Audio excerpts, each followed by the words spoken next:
Hello and welcome to the Quiver channel. I am Jason, your host. Bad things happen. Yes. Let's go through the bad things happen things. We haven't looked at that for a while.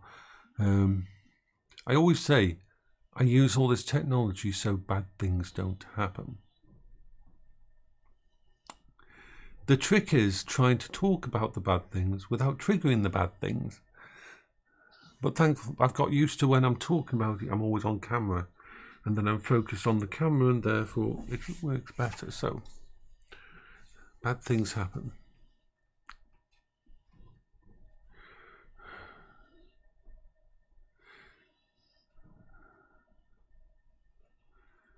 Even now I can still experience the death of my wife as a PTSD trauma. But what do I mean about bad things happen? You see, I'm officially diagnosed with, and I always make the disclaimer right at the start. I always make the thingy that I'm officially diagnosed, because these are the ones that I'm officially diagnosed with PTSD. I'm officially diagnosed with ADHD. I'm officially diagnosed with bipolar type 2. Now, we're not officially diagnosed yet with autism, even though we're 99% sure, and we've just got to wait a couple of more weeks before we have the final report to find out whereabout I am on whatever it is called now and what's going on. But officially diagnosed with the other things, and it's like the perfect storm of badness. If you can't be on the medication, if the medication causes, let's say for example, depression and mood swings and makes things worse and causes issues with your body, and then well, you are in issues. So bad things happen. So let's say because they don't all operate as sealed unit. You don't have your ADHD over here and your bipolar over here. You don't have your PTSD somewhere over here. They're all like an amalgamation of a unique situation that you're facing. Bad things happen. Let's say I'm walking through the house and I haven't put my headphones on, and I look at the picture of Paola, the last picture I've got up on the wall. Wouldn't matter if I got rid of the pictures. And instead of a good thought and a smile about the good times, it triggered the PTSD. And I would relive for 30 minutes, I'd probably fall down to the ground and relive for 30 minutes, the last 30 minutes of Paola's life and death. I would be back there in the hospital, hearing every sound, smelling every smell, and watching as they were trying to bring Paola back to life.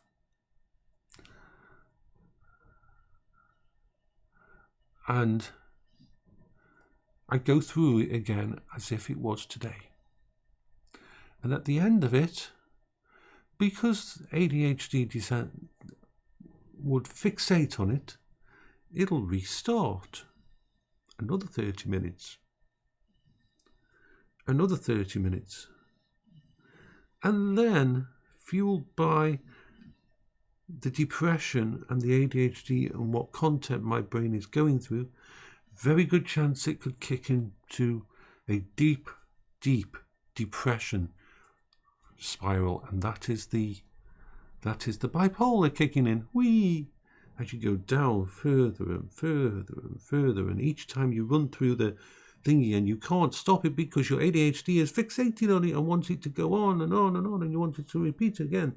Again, you're on a train track and you're not stopping, and then you start to lose the ability to fight, and the depression gets worse, and you become catatonic, and you just sit there on the floor for the rest of the day. And if something doesn't pull you out, you'll sit there for the rest of the night. And the dogs will come up with you and lick you and wonder why you're not doing anything. And you won't be able to move. And maybe you'll shit yourself. Maybe you'll pee yourself. You won't know. And then hopefully someone will notice and contact someone. And then I'll probably end up sectioned for my own good as they try to bring me back. That's just one of the bad things that can happen.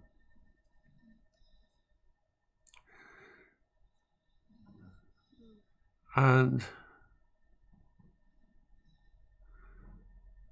there's many others, but that's enough for one day to talk about that.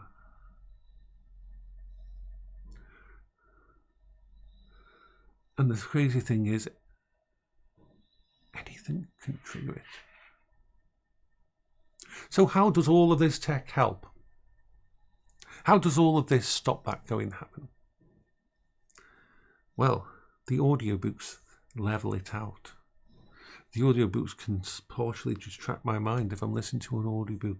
That's why I'm watching. That's why I have my That's why when I leave the computer to go and clean up and all that kind of thing, I will put this on, turn on my phone, turn on my next audiobook and start listening to it as I wander around the house.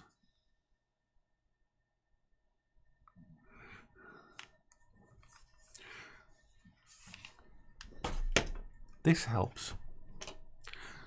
I'm always on the edge of a depression. Bipolar type 2 means I'm naturally depressed all the time.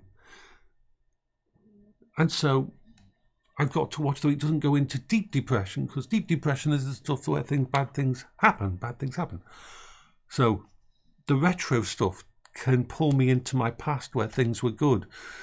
Turning on my retro PC and hearing it boot up and playing a Total Annihilation for half an hour can take me back to the early 2000s. Booting up the Amiga can take me to the 80s. Playing on my Atari 2600 can take me back even further.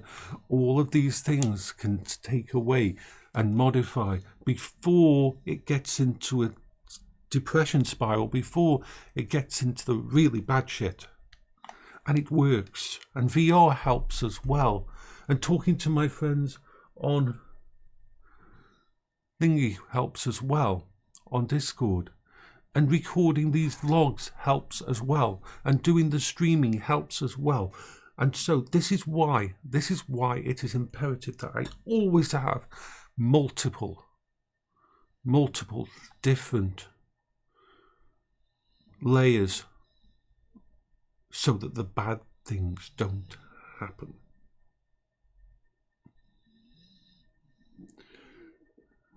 I'd love to leave the house, but it's an unknown quantity that I can't control. And maybe I would make it to the shop and back. I'd love to just leave my house and go buy myself a pack of rice cakes or something like that. I'd love to do that. I'd love to walk to the cemetery and just walk around the cemetery. But what happens out there if something triggers me and I don't have all of this to deal with it? How fucked up can things get for me?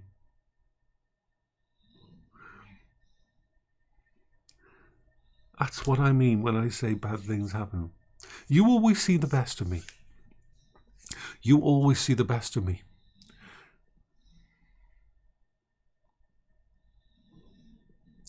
When I'm in contact with you all through here, that's the best of me.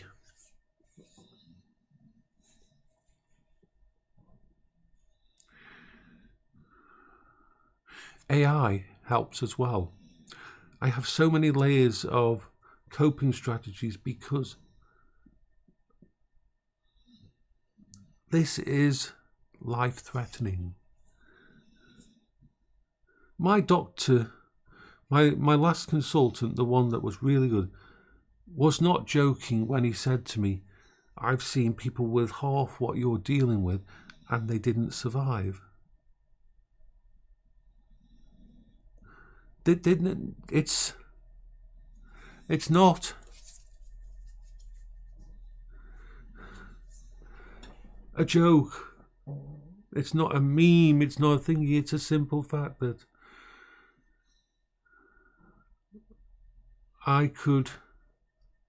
there's a pathway that I try the fuck not to follow. And that is why all of this is so important. Because we found something that works. That means I'm not permanently in a mental hospital or drugged out of my head.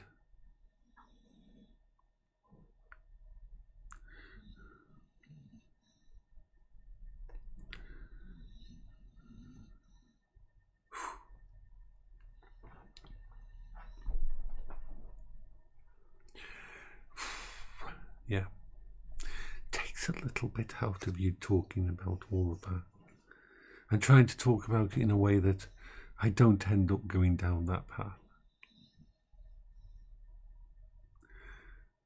But sometimes I have to let people know, because people will always assume that because I can be so normal, those that know me know that I'm not, but you know what I mean, function of the, oh, why don't you have a job? Why don't you do this? Why don't you do this? Why don't you do this?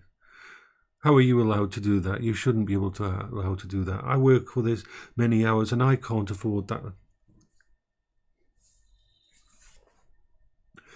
Oh, please trade places with me. Please trade places with me. You have no idea how fucking lucky you are to just be able to leave your house and walk down the street.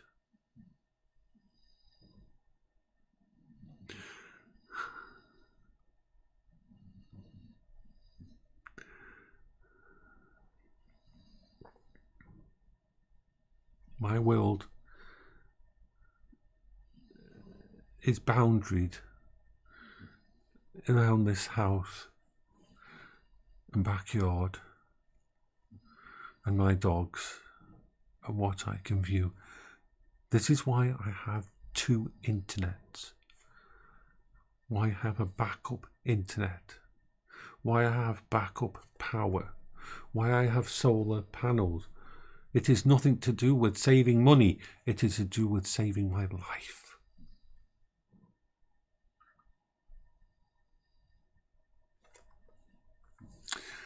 I mean, people see the pictures of when Paola was alive, when I used to walk. We used to go around the town, and they don't realise that Paola's wheelchair and being able to grip that wheelchair so tightly and hold on to it so tightly was a wonderful coping strategy as I walked around town pushing her. It's the only thing that kept me going, able to do all that. Anyway, this is Jason for the Quever channel, and I am shattered now. That wore me out.